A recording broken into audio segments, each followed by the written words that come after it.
Welcome to குட்டி vlog part 7. இந்த அத்திப்பழ மரத்தை தாண்டி இந்த காட்டு மாட்டுக்கிட்டேருந்து தப்பிச்சு ஓடி நம்ம எங்கே போனோம்னா ஆற்றுக்கு தான் போனோம். ஊருக்கு வந்துட்டு ஆற்றுக்கு போகாமல் வர முடியுமான்ட்டு ஆற்றுக்கு போனால் பைப்பில் கூட ஜாஸ்தியாக தண்ணி வர மாட்டிருக்கு. எங்கள் ஆற்றுல தண்ணியே இல்லை.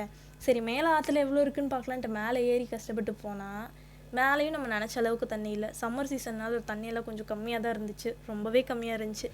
கம்மியாக இருந்தால் என்ன பண்ணுறது, கால் கூட நினைக்காம தான் வந்தோம். ஏன்னா வீட்டிலேருந்து போகும்போதே சொல்லி அனுப்புனாங்க. அப்புறம் நம்ம வீட்டுக்கு வரல, சாமி கும்பிடலை, நம்ம கால் நினைக்காம வாங்கன்ட்டாங்க. அதனால என்ன பண்ணுறது, சரி நம்ம போனதுக்கு வீடியோஸ் மட்டும் எடுத்துகிட்டு, ஆனால் என்னால் கீழே இறங்காமல் இருக்க முடியல.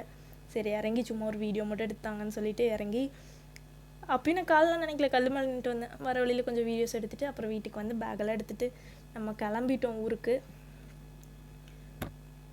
நெக்ஸ்ட் இனி எப்போ வரப்போகிறேன்னு தெரில, எத்தனை வருஷம் கழிச்சு வரப்போகிறேன்னு தெரில. ரொம்ப சங்கட்டமாக தான் இருந்துச்சு. பட் என்ன பண்ணுறது, ஆஃபீஸில் ஒரு நாள் தான் லீவ் வாங்கியிருந்தேன்.